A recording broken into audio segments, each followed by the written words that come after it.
Hey, welcome back to the Group Project Podcast. This is episode number 49. You could tell by the new music there. I'm actually riding solo again today. Today is actually the second day in a row here in our school district in central Iowa, where we've been closed due to winter weather.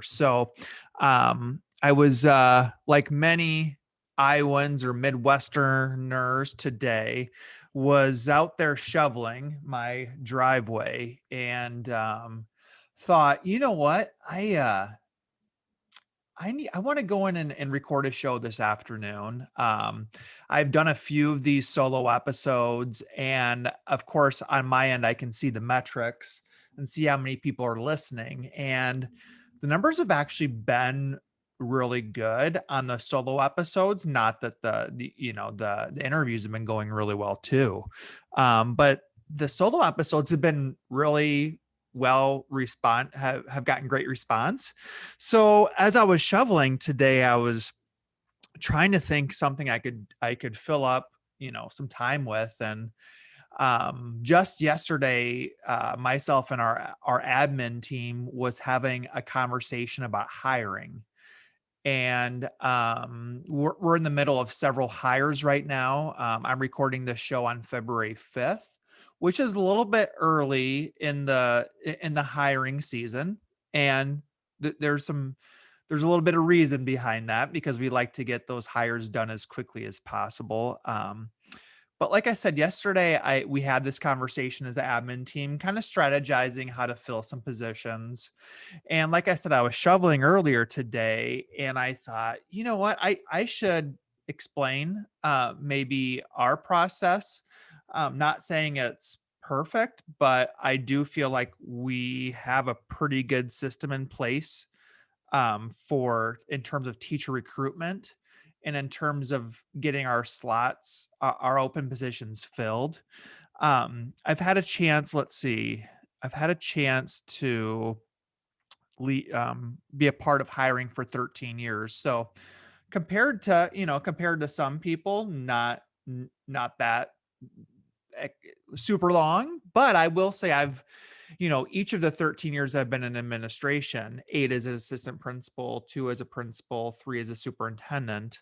I've been really have my hands in some of those hires. So I wouldn't say I've been ultra removed. And even here in this role as a superintendent, have been pretty, we let the principals make the final call for their positions, but I try to give a lot of thoughts and ideas and theories and just so hiring is important, and we're going to get into that, and just sharing what I've learned, some of the tricks and tips to our administrators, and some of those ideas seem to resonate really well. So I actually wrote a blog post, oh gosh, um a few months ago, and I listed out, it's called the 8 ideas of teacher recruitment, or 8 ideas for teacher recruitment.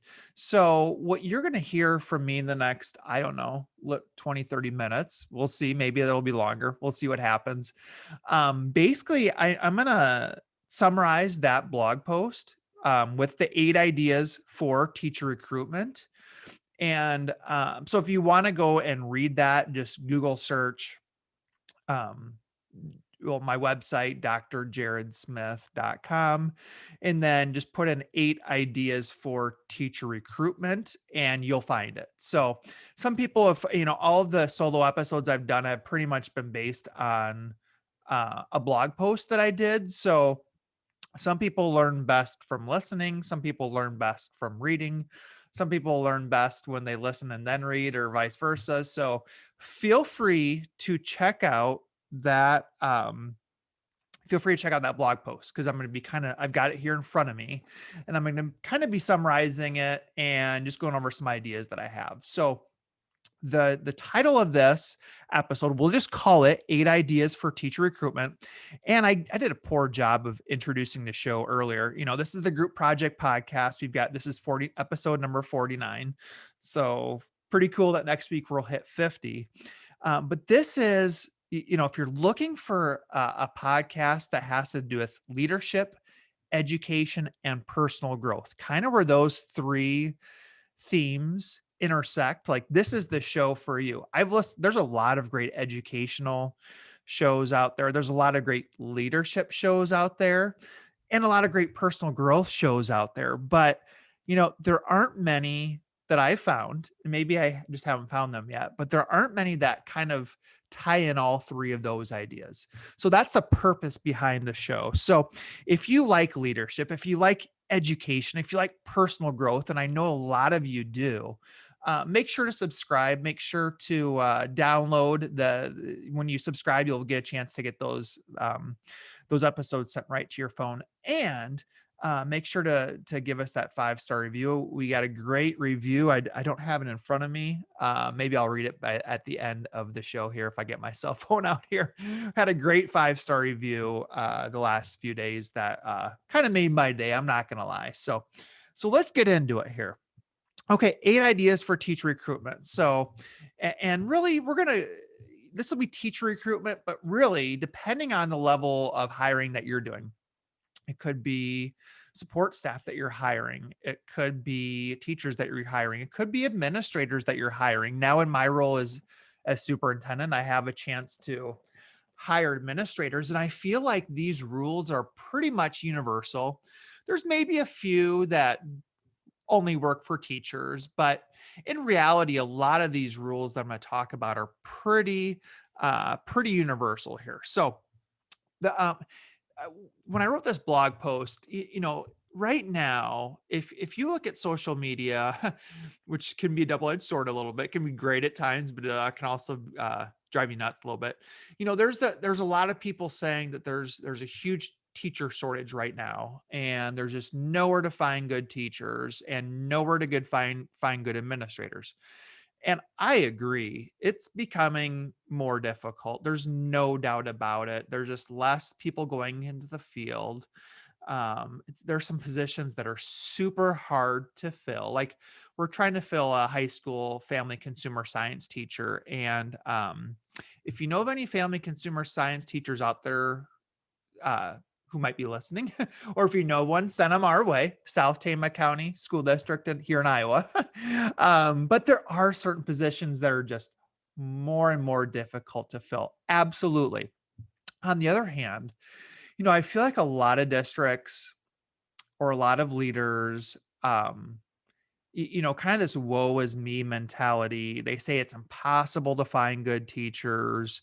There just isn't anyone out there. And that leads to a lot of settling with hiring. That leads to a lot of keeping maybe underperformers in positions because you're afraid there's nobody else out there. We're never going to find this teacher.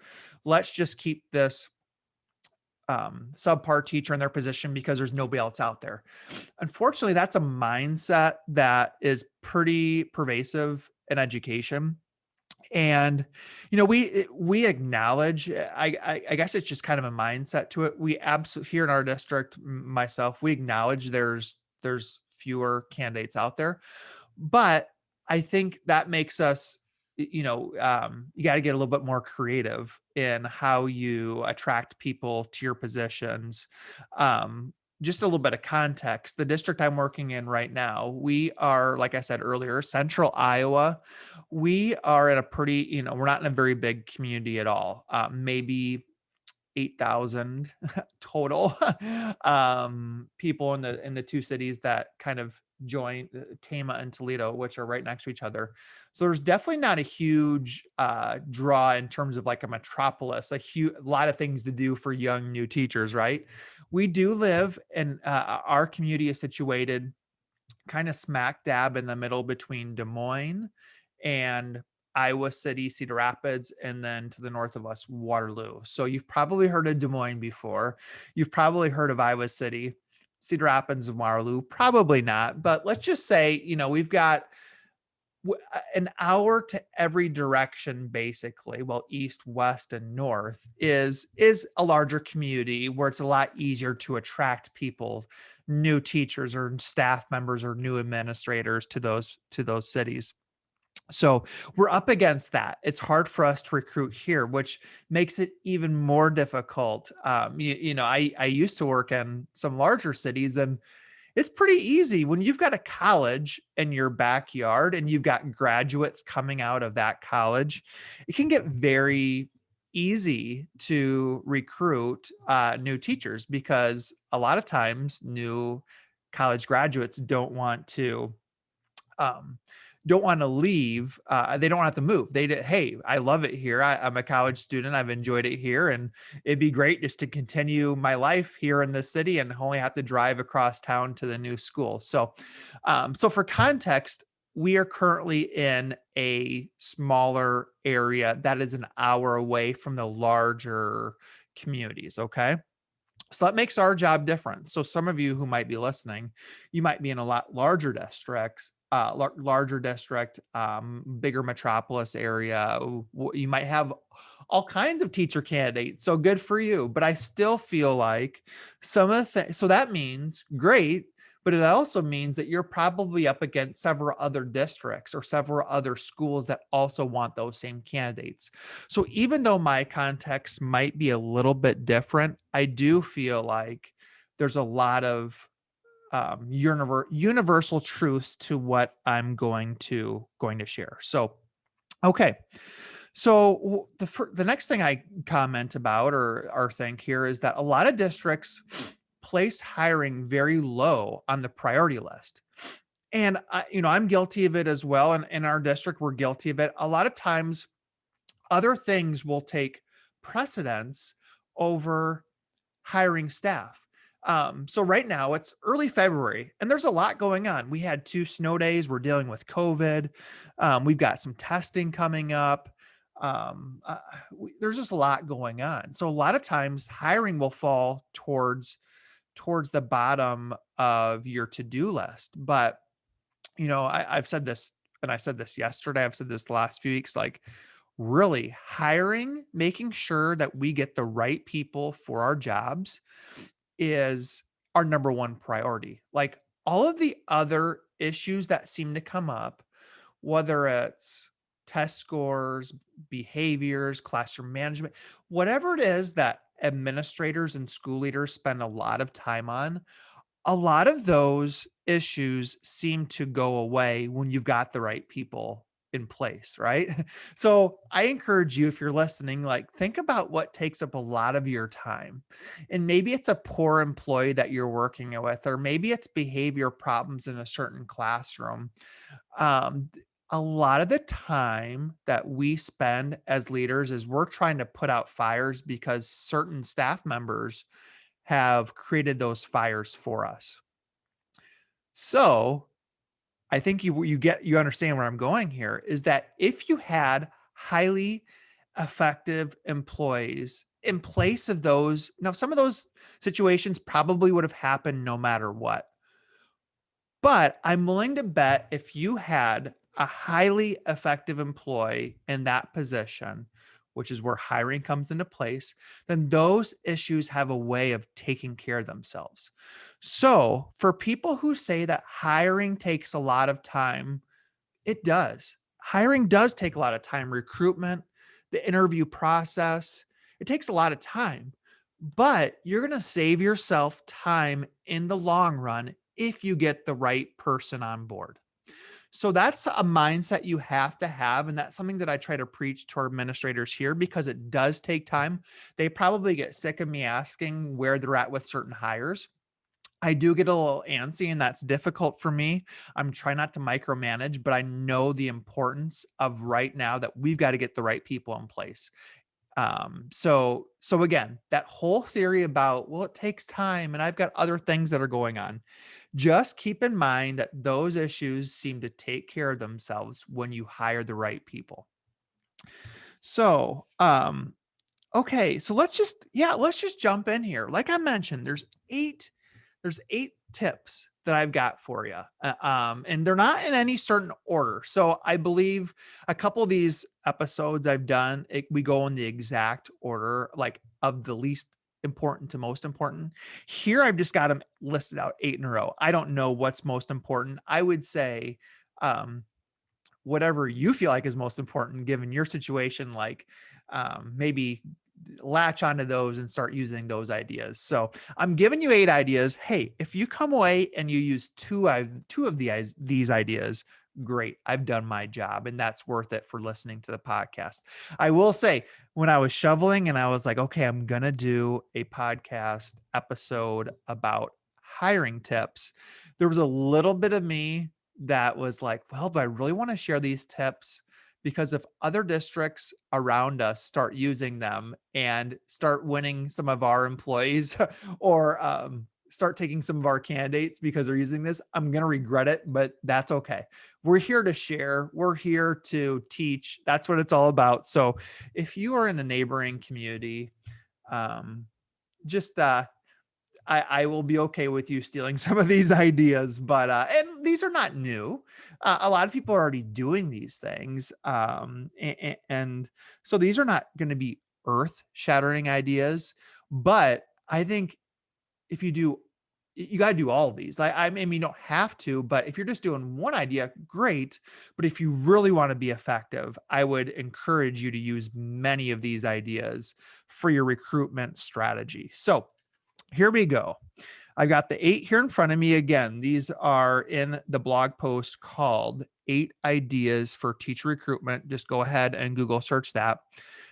You can put on my name, Jared Smith, and it should pop up there at the top of your search. Okay, the first thing that I would absolutely recommend is posting jobs early. Okay, like I said, right now it is February 5th, and there's a lot of districts out there who have positions posted, but not a lot. Okay, so there's some districts. We've got we let's talk about our timeline here a little bit. So we ask our staff to we like many districts, we give an early retirement incentive, and this is due by January 1st. Meaning if our staff are going to retire for the following year, they have to let us know by January 1st of the previous year. So uh, the names came in. I think we had 6 or 7 teacher retirements this year, meaning that at the beginning of January, we had a chance to post those positions.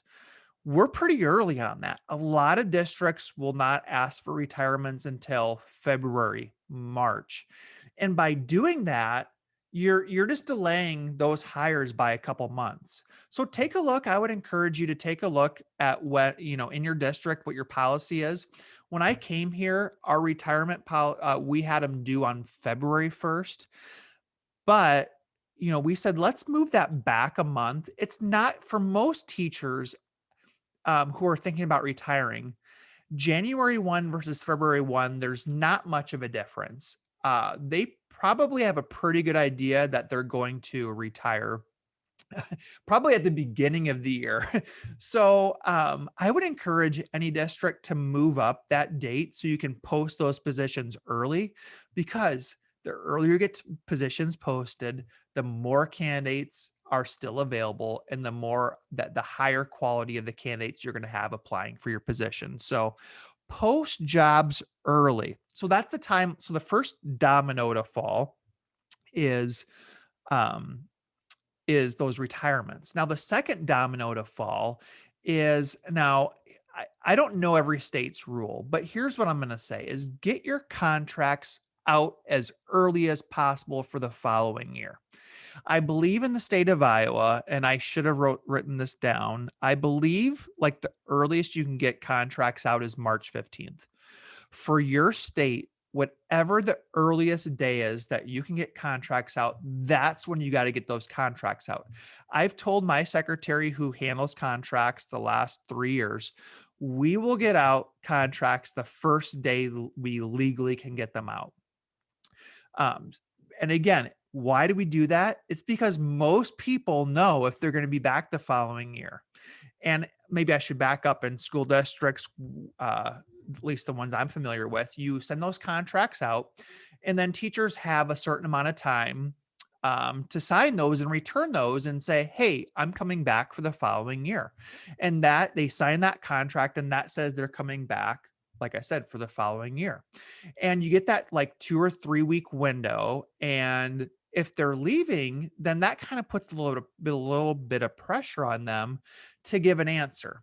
Now, most school districts are pretty nice about it. If a form's turned in late, or maybe a teacher's applying in a different district, usually you make it work. I'm not going to lie. However, by getting that contract out as soon as possible, it gets your staff thinking, okay, am I going to be back next year or not? Because you want to know the people who are leaving. You want to get them, if they're leaving, great. And it sucks when they leave, right? Usually, I mean, sometimes you don't care too much, but most of the times you're sad to see them go. But if they made the decision to go or not return, or their husband or spouse is moving somewhere else and they need to move, like, we want to know ASAP so we can post your position.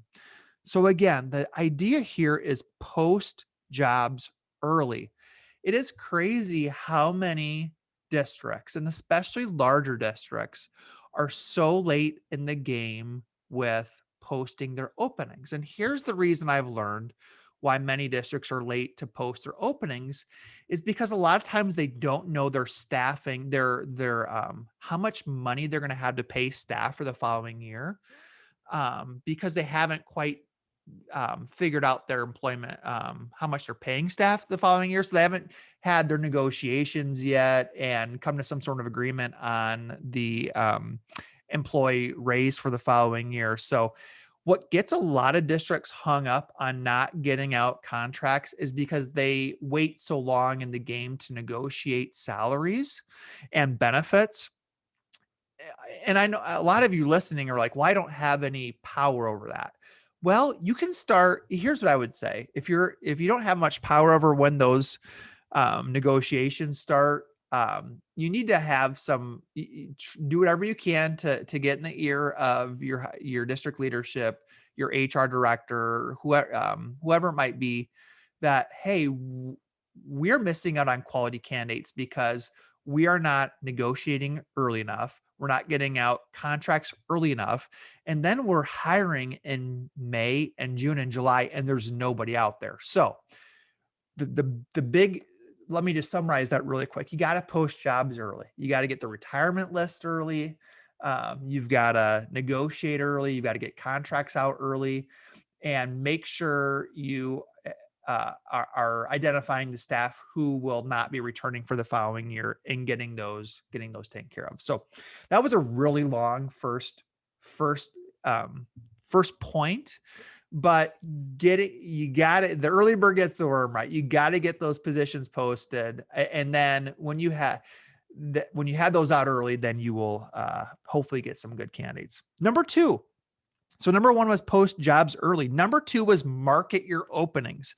All right. So a lot of districts don't do any marketing with their positions. It is, and the comment I made was, so here at Iowa, we've got one big like job posting board, and it's called Teach Iowa. It's basically like a Monster or an Indeed for teaching or education jobs. A lot of schools have, or a lot of states have something like that. But a lot of districts think, okay, I'm going to go put my job openings on Teach Iowa, and I'm going to go put my job openings on our website, and then our job's done. People are going to come to us. And we're way past that at this point. It's 2021. What I put down here was too many districts don't actively market teacher openings. Many schools believe their job is done once a position has been posted on a couple job websites. That is so 2010. So you've got to use your platforms, use your social media, get the word out. I encourage you to check out South Tama County. If you want to see some examples of some postings we've done, just go to Facebook and look for South Tama County here in Iowa, and you can see the different graphics that we've created where we have highlighted the positions that we have. And we encourage our community, like we get our community like in on this. We're like, hey, community, share this as much as you can on your social media, on your Facebook, on your Instagram, if you're on Twitter. email this. Like, we want them to share it, because at what community member who has kids in the district wouldn't want their kids to have great staff and great teachers? So we get it out on social media. We are we are just get it out as much as we can. Which kind of brings me in. So that's number 2, is market your openings. I'm trying to think if there's anything else there. There's other ways to do it. I'm sure other districts have come up with some creative way to market their openings. I'm going to talk about a couple more things that kind of tie into that.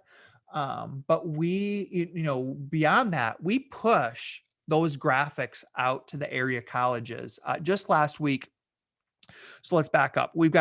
I've got a post up right now that has like all of our like dozen openings for next year. And it's got our teacher openings, our coaching openings, our support staff openings. I took that and it's a really nice looking graphic. I took that and sent it to like 20 or so student teaching coordinators in the state of Iowa and said, hey, please pass this along to any student teaching candidates you have who might be eligible for any of these positions. So I took that graphic, emailed it off to a few different colleges, all these student teaching coordinators, and that's gotten us some traction on some positions. They simply just forward that along to their student teaching candidates, and suddenly we're on their radar. So these are pretty simple things, but it's just funny to me how funny, I don't know if that's the right word, but it's just for some districts who say that there's no teachers out there and they don't have any way to recruit, and yet they're not doing these like novice level ideas. Kind of blows my mind. So that's number 2. So number 1 is post jobs early. Number 2 is market your openings. Number 3, this is probably the one thing most excited about that we do in our district, is an employee referral bonus. Okay. So, and I've had a lot of people reach out to me and ask me about this. Employee referral bonus. So in business, you see a lot of referral bonuses because there's a lot, the bigger cities, like, hey, we want the best employees. Like, we're going to be, and it's the same for schools, but businesses will say, like, we're only as good as our employees. Schools, we're only as good as our teaching staff, right? So it's hugely important that we get the right people on staff. So what we created was an employee referral bonus. So what we do is we share all of our teaching openings with our staff members here in the district. We've got 250 staff members, and we share with them all of our teaching openings. And notice I'm saying teaching openings because this only works for teacher openings. I think it might work for administrative openings too. I can't remember that, but it's definitely not for support staff. So we don't do this for support staff, but for any certified teacher openings, this is something that we do. Is we tell our staff, hey, we have an opening. We want all 250 staff members that we currently have to start spreading the word. And here's an employee referral form. If you recruit somebody to the position, we want you to enter your name, enter the person who you've recruited, and let us know that you have helped tell them good things about our district and you've submitted that form. So what we say is, if we end up hiring that person that you recommended to our district, we will give you a $250 check, a $250 bonus, because you helped bring that person to us. In the big scheme of things, $250 is nothing. If you bring in a rock star teacher, a rock star employee because you recruited them to our district and they weren't thinking about us until you said something to us and you said, hey, why don't you look at our district? We've got some really cool things going on. If you can do all that, $250 is totally worth it. Here's a couple of catches. All right. So to earn that $250, that person, of course, has to become an employee in our district, and then they can't stay for just 1 year and leave, which a few staff have done. Unfortunately, they've got to sign up for the second year. So if we hire them and they're here for a year, and then they sign that contract for year 2, then that person who referred the new employee to our district will receive a check for $250. And again, $250 isn't much. That pales in comparison to what some businesses do when you're talking thousands of dollars. But in the world of education, $250 is a pretty nice, it's a pretty nice little perk there just for spreading the word about your teaching positions. I talk a little bit more about this referral bonus back in the podcast episode of the top 10 culture hacks. So if you want to hear a little bit more about the employee referral bonus, why don't you go to listen to that episode as well? Again, it was top 10 culture hacks of 2020. We talk about that. We really try to make that referral bonus special. So we'll show up to classrooms and have one of those big fake checks that that you see on TV, and hey, congratulations to we surprise the teacher, and they've probably long forgotten about the employee referral bonus. But it's like, we've handed out several of those, and what I always say is, um, what better recruiters than your actual staff? The word of mouth that, hey, this is a pretty cool district to work in. You should think about if if you end up working here, you'll love it. Just there's some good things going on, and then the fact that that person could also get a little extra bonus there really helps out. So some people have asked, there's very few districts that do this, very few. I think a lot of people get hung up on, I've said this before, probably in every solo episode, a lot of people get hung up on, well, we can't use money for that. Like, yes, you can. There's ways to use, people are doing bonuses for hard to fill positions. Believe me, I've looked into this. You can do it. So I know there's HR directors or superintendents out there saying, well, we can't do this because we can't use money like that. That's not a public purpose. Like, yes, you can. We're doing it. Our auditors know, and you're fine. So for every idea that I present out there, like, these have been things that we've been doing for multiple years.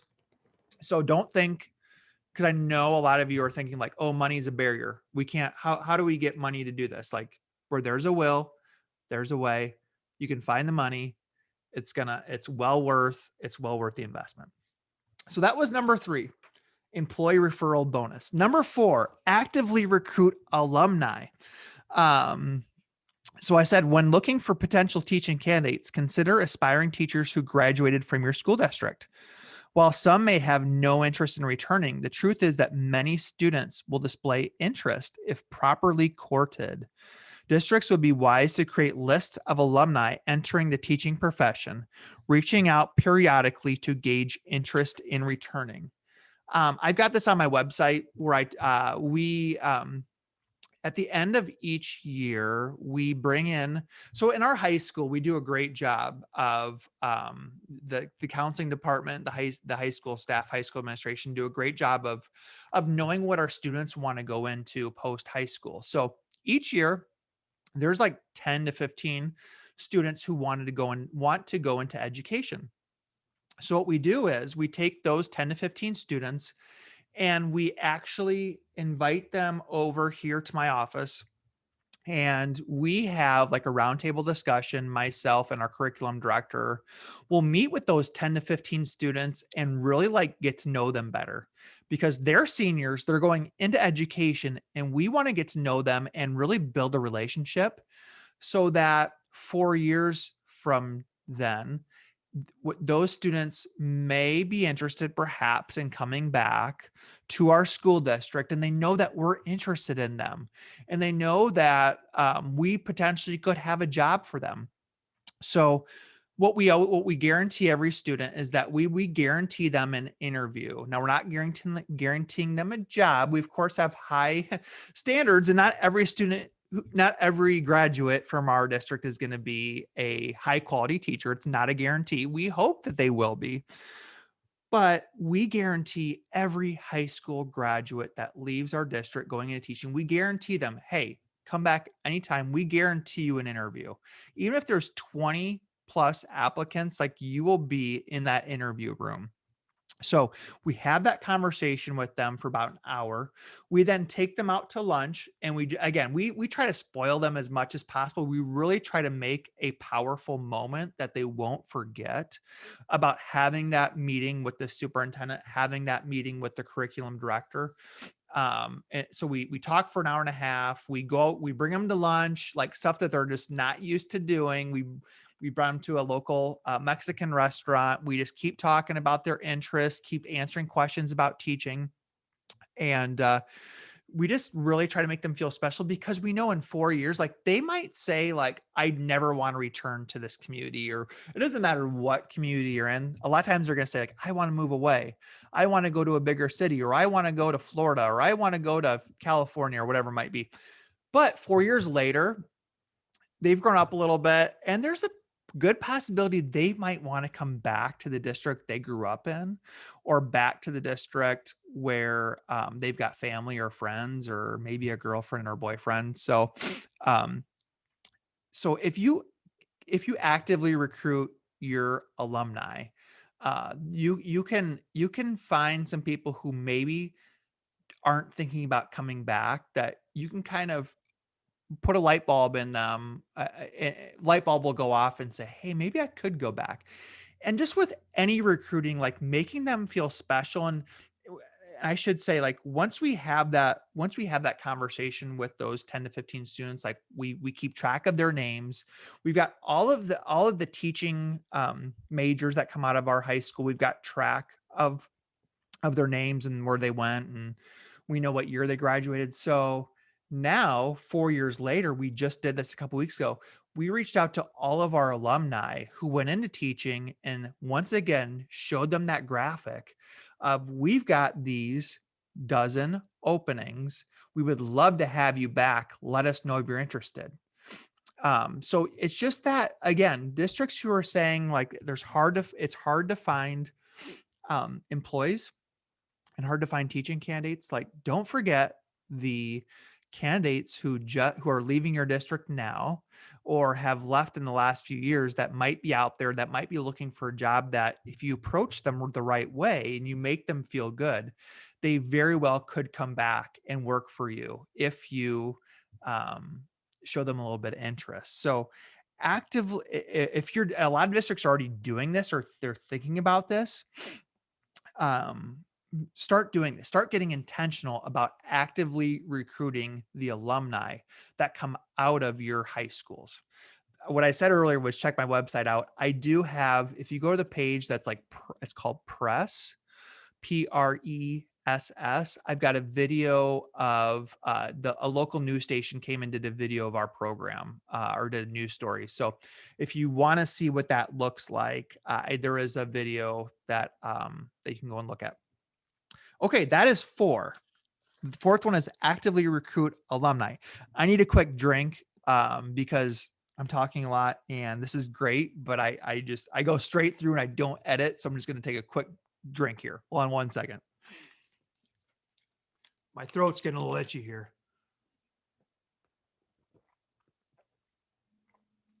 Okay. Number 5 is utilize transparency. And I kind of like how I read that last one, just so I can kick us off here. So I will read this. Why are most districts so secretive about their hiring processes? Some leaders believe they are working for the CIA as opposed to schools. It's okay to share information with teaching candidates. One tip is to openly reveal the pay range for candidates. Instead of making candidates guess on a potential salary, just tell them up front. Furthermore, consider sharing total package numbers that include salary, benefits, and pension.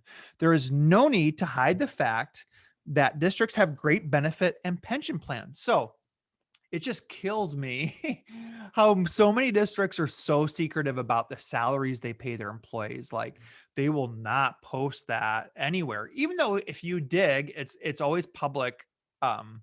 It's public information. It's public knowledge. It's probably sitting somewhere in their school board policy, or it's probably sitting somewhere in their handbooks, or in their school board minutes. Like, it's out there. Like, don't make this so secretive. So we tell our candidates up front, like, here is especially for the administrative. Now, some of the support staff, this is sometimes we don't share that openly too much, but for sure with our administrative hires. Let me talk about administrative hires for a second.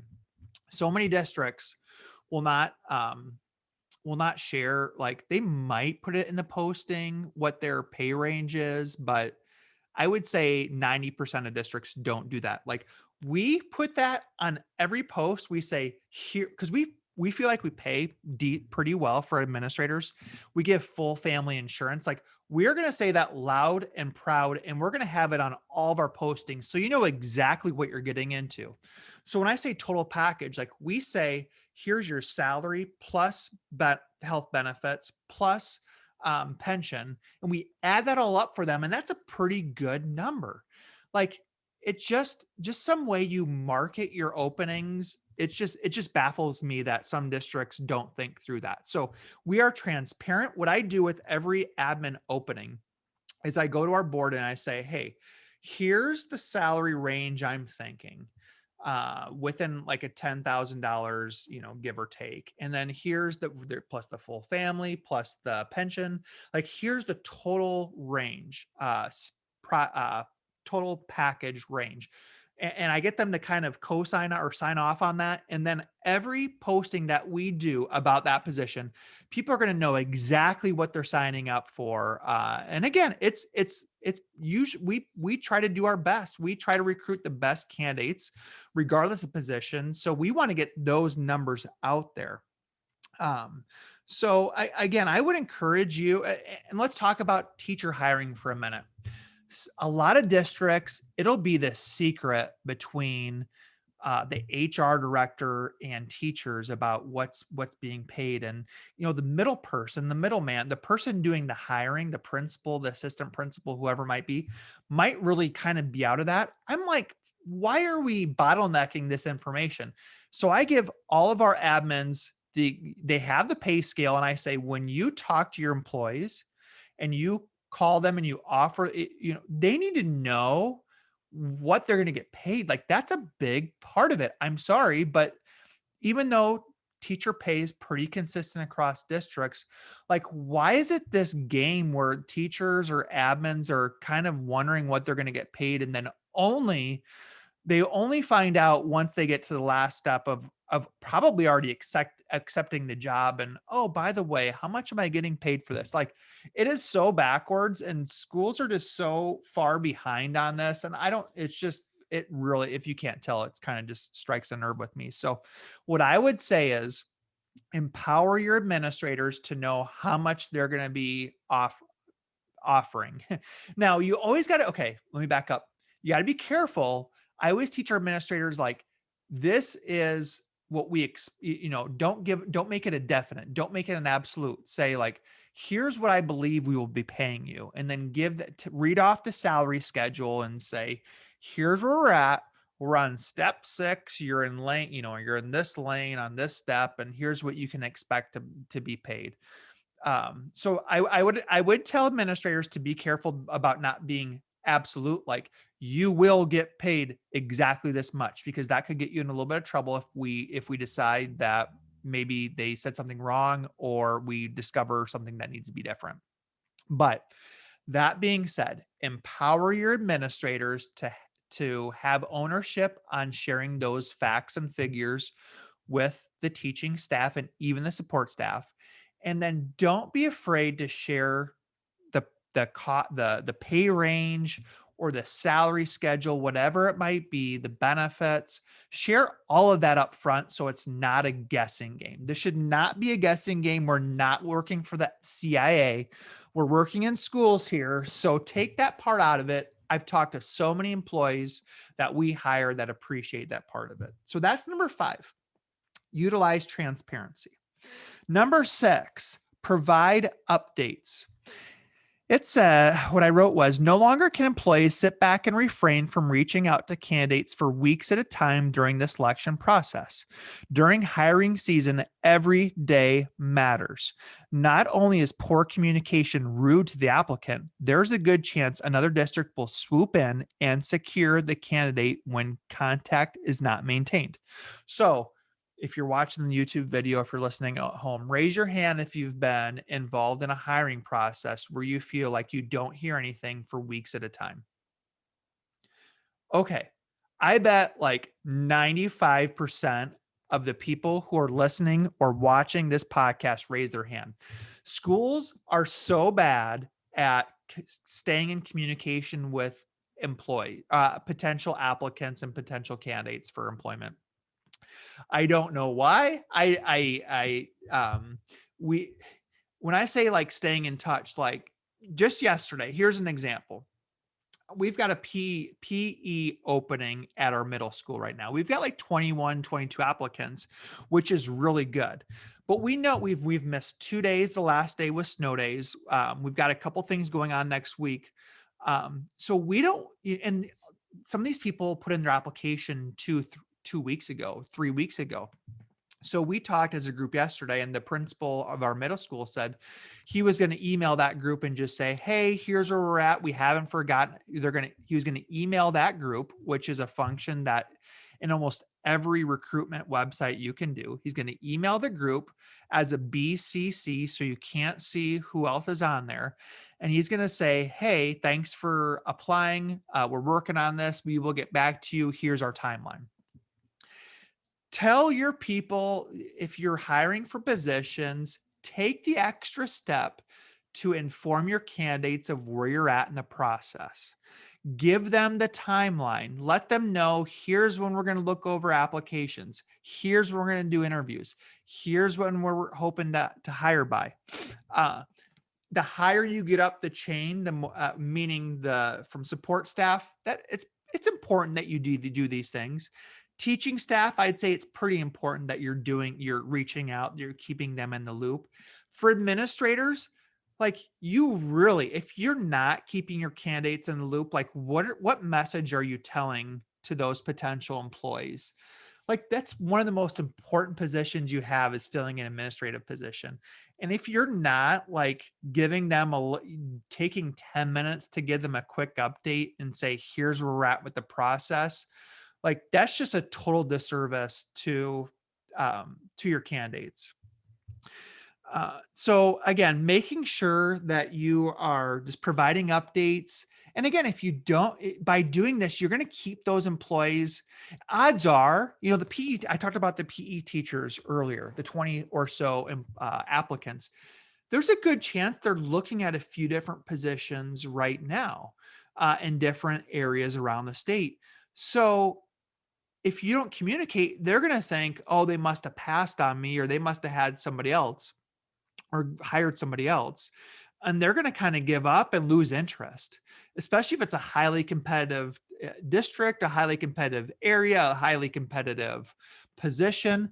Like districts and leaders need to do every step they can to make sure that those potential candidates know that they're still wanted and that they're still in the mix for the job. So that was number 6, provide updates. Number 7, text message. Speaking of updates, many leaders falsely believe text messages are off limits when recruiting candidates. Text messaging is how the younger generation communicates. Employers who make candidates feel comfortable have a greater chance of securing their services. Think text messaging could get you into legal trouble? Wrong. Lawyers agree text messages are better than phone calls when it comes to protecting against legal recourse. All right, so we use text. So we use text a lot, which kind of catches our candidates off guard. But if we're down to we use text all the time, every stage of the recruitment process, but I'm going to focus in on like our finalist interviews. So if there's there's 5 finalists for a position, what we do a lot is we will make sure we've got their numbers in our cell phones as leaders, and we will text them and say, hey, can't wait for our interview on a day at such and such time. Is there any questions you have for me ahead of the interview? And the person who's coming in for the interview might say, wow, like I'm not used to getting this. Like I've got access to the principal or even the superintendent, and I can ask them any question I want. Like that puts them at ease. That makes them feel like, wow, I kind of like this.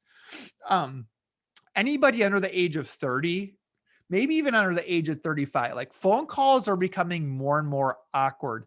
It's not giving an excuse for people if they're not good at phones. Like I'm not letting them off the hook, but more people are way more comfortable with text messages and emails than they are phone calls. So whereas we'll probably call them to set up the interview, but any dialogue beyond the phone call for setting up the interview, a lot of that dialogue will be by text.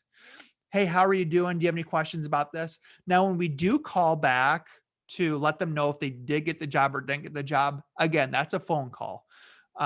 Usually, sometimes it's an email, but that in between communication and after you hire that person, like texting is fine. Like that's how people want to communicate these days. Like, do not do this old school. We've got to call them. It has to be so formal. That I think that's kind of one of the biggest themes about school leadership is that it has to be so formal and so like 1980s. Like, let's get with the times. You can text. It's okay. What I mentioned was with lawyers, some people, probably one of the trickiest things can be the hiring process in terms of making sure that you're not discriminating against any employees. Like, again, you got to be careful, obviously, with what you put in writing and what you text and what you email. But I will say that if you're doing the right things and you're saying the right things and you're staying consistent, you're not discriminating, text messages can be your best friends, because sometimes people who feel like they're discriminated against could say that in a phone call that something was said and there's really no way to confirm that's what was said. If you've got the text message, you can go right to that and show the lawyer, like, here's what was said.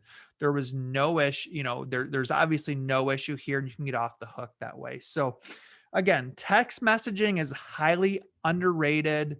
We do I could talk about texting all days. We do blind texts when when we've got a really hard position to fill and we've got lists of candidates who are certified in a certain position. We will send them blind texts or cold texts and say, hey, this is Jared Smith at South Tama County School District. We've got a teaching opening here, and so. Like, we know you're certified. Not sure if you're looking or not, but we'd love to have you. If you're interested, let me know. So again, that is like on the extreme level of recruitment, but in today's age when recruiting is difficult and there just aren't that many candidates out there, you've got to get creative and you've got to be intense and about teacher recruitment. And again, texting can be your best friend if you embrace it. Okay, we have done 7. We're down to 8. Number 8. Okay, let's recap real quick. And these aren't in order. They're just 8 ideas, but 8 ideas for teacher recruitment. 1, post jobs early. 2, market your openings. 3, employee referral bonus. 4, actively recruit alumni. 5, utilize transparency. 6, provide updates. 7, text message. And 8, I'm calling it create a pitch, like your sales pitch, right? And it says, okay, so maybe your district can't compete with the large city 60 miles away, but what can your district offer? Leaders must establish a 30-second elevator speech that can be delivered on demand to prospective employees. Why should a candidate consider your district? What advantage does your school offer that other schools don't?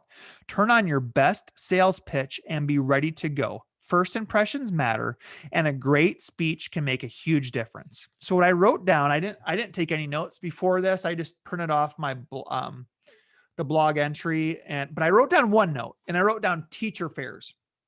I've attended many teacher fairs and had a lot of success at teacher fairs. Why? Because we are friendly. Okay, so let's back up. So at teacher fairs, everybody's got their booth, right? They've got their nice banner, and they've got probably some posters up and some flyers. And you've got all these teaching candidates that come into this large room and they move around the room. And so many recruiters just stay behind their tables and wait for candidates to come to them. And they stand back and they just don't show much interest. Now, this isn't everybody, but it is a majority. A majority of the people who go to these fairs stand behind the booth and just wait for people to come to them. And some school districts are very fortunate. Here in Iowa, like the Des Moines area, the suburbs of Des Moines is where everyone wants to go. Waukee, Johnston, Southeast Polk, Ankeny. I mean, it goes on and on.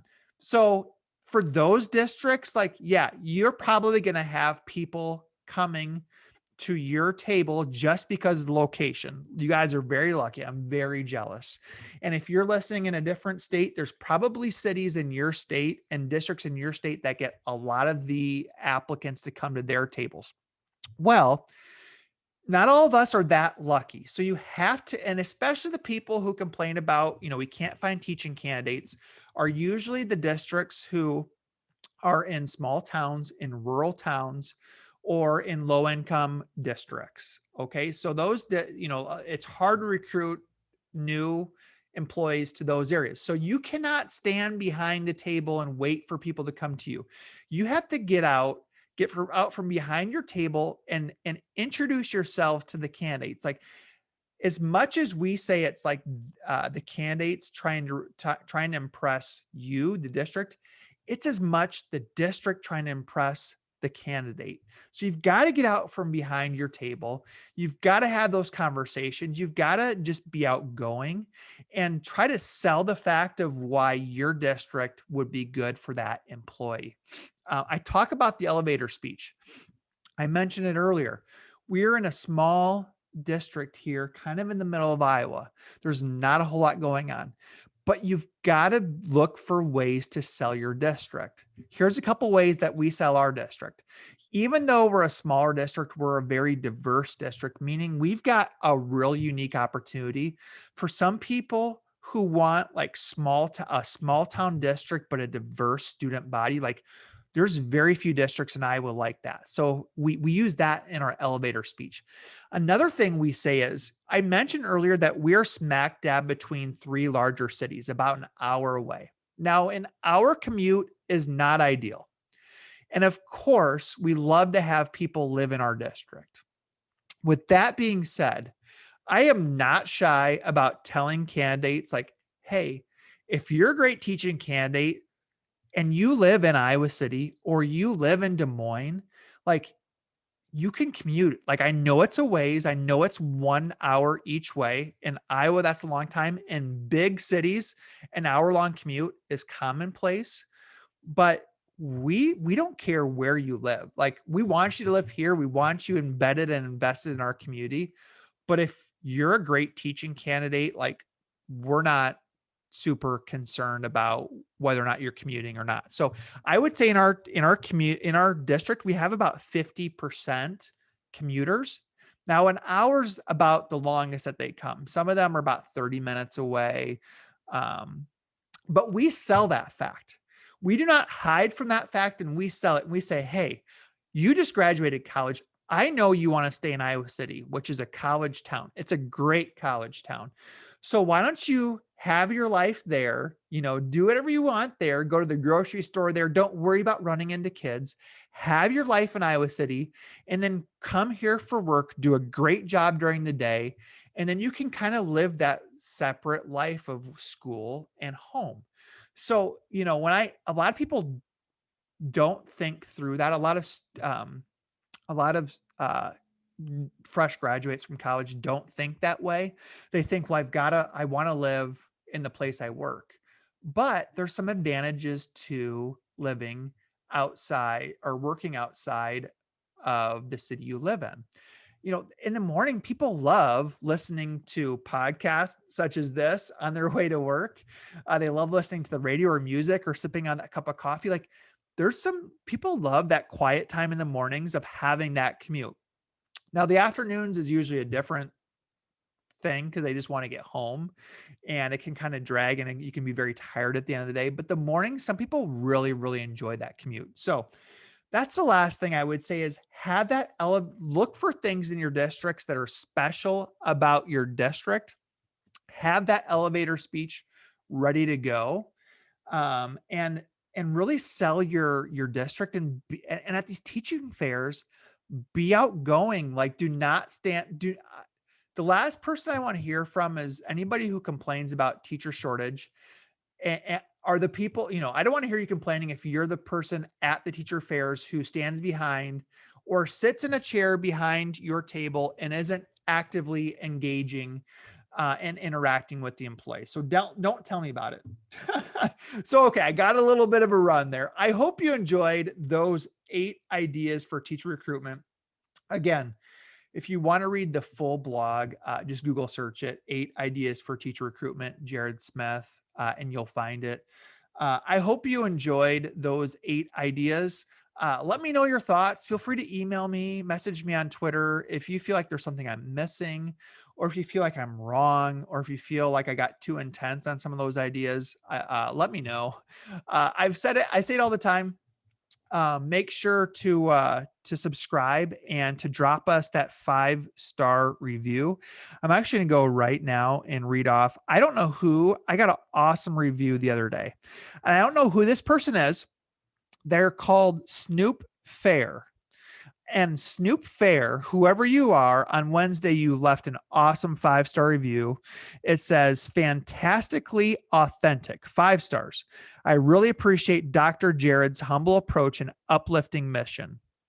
Definitely adding this podcast to my list of go-tos for leadership and personal growth.